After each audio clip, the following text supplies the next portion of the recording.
आप देख रहे हैं इलेक्शन की खुसूसी ट्रांसमिशन और मैं हूं सादिया सैमसन। नाज़रीन, 2 ही घंटे रह गए हैं इलेक्शन की कैंपेन खत्म होने में और तमाम ही पार्टी से, चाहे वो पीपल्स पार्टी हो या नून लीग हो या दीगर छोटी बड़ी पार्टीज हो, बहुत ज़्यादा एक्शन दिखाया है। आज खासी एक्टिविटीज़ रही है और यकीनी तौर पर अपने तमाम तर जो आवाम उनके जलसों में और फ्लोर्स में शिरकत कर रहे थे उन्हें पूरी तरह से रिझाने की, इंगेज करने की कोशिश भी की है।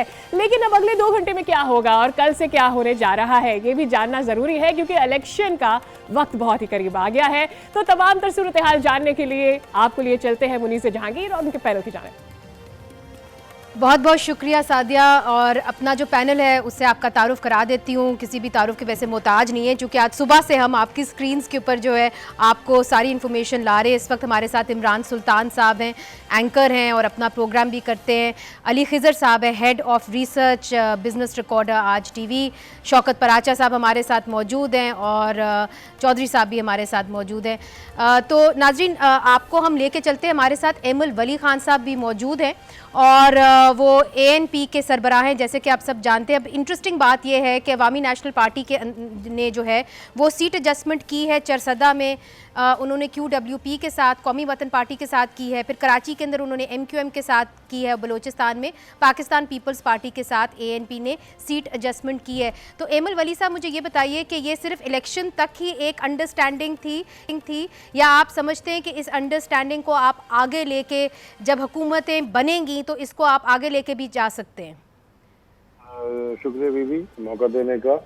मैं नहीं समझता कि बीबी इन एडजस्टमेंट्स का मेरे ख्याल में आगे जाके कोई इतना असर होगा। ये एडजस्टमेंट्स और उसी हलकों के खुसूसियात को मद्देनजर रखते हुए हलकों तक मौजूद, और इंशाल्लाह मैं ये समझता हूँ कि इलेक्शन के दिन तक ये जो इत्तेहाद है या सीट एडजस्टमेंट्स है ये उस दिन तक है। उसके बाद तो ऑब्वियसली फिर गिनती की गेम होती है, उसके बाद जो होगा इंशाल्लाह वो तो फिर बाद में पता चलेगा। एमल वली साहब, इस बार PTI जो है, जो आपके असल हरीफ है, उनको इलेक्शन सिंबल नहीं दिया गया, तो इसका फ़ायदा क्या आपको होगा? इसलिए चूँकि PTI का होना मैदान में मगर इलेक्शन सिंबल ना होना, तो पिछली दफ़ा तो एक सीट ANP लेके गई थी। इस बार आपकी क्या असेसमेंट है, कितनी सीटें आप लोग ले जाएंगे नेशनल असम्बली की? देखें बहन, PTI हो ना हो, नक्शे पे उसके अपने निशान पे हो, बल्ला भी हो, कोई मसला नहीं, लेकिन उसकी फैज़याबी ना हो तो PTI मेरे ख्याल में इट्स नथिंग।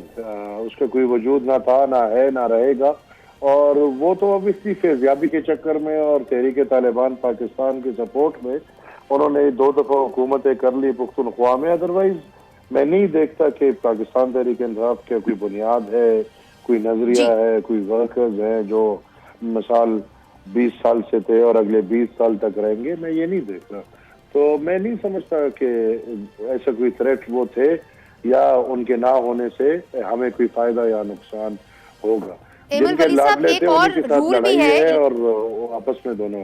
अच्छा, एक और रूल भी है इलेक्शन कमीशन का कि आपने 5% जो है कोटा, 5% सीट्स जो है जनरल सीट्स में, आपने ख़वातीन को उसके ऊपर उम्मीदवार के तौर पे लाना है। जो औरत फाउंडेशन है वो अदालत में चली गई और उन्होंने कहा है कि ANP ने इस रूल को फॉलो नहीं किया, तो इससे जो है आपका इलेक्शन, उन्होंने कहा है कि जी चैलेंज कर दिया जाए। तो आप क्या कहेंगे, क्या आपने 5% का जो रूल है वो फॉलो नहीं किया जब आपने टिकट बांटे?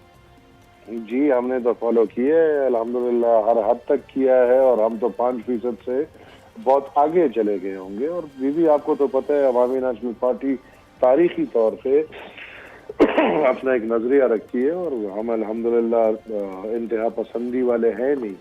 हम तो चाहते हैं कि औरतों को पूरा किरदार मिले, और अवामी नेशनल पार्टी ने तारीखी तौर पे जब ये कोटे नहीं भी थे तो दुनिया ने देखा, मेरी दादी को, she was the first female member of Pakhtun nation और इलेक्टेड, और हमारे देखे अपने समर बीबी को देखे, तो हमने तो इंशाल्लाह दिए में अपने सूबे में 5% का कोटा हमने उससे आगे दिया हुआ है। ठीक है, बहुत बहुत शुक्रिया एमल वली साहब, आपने हमें ज्वाइन किया। और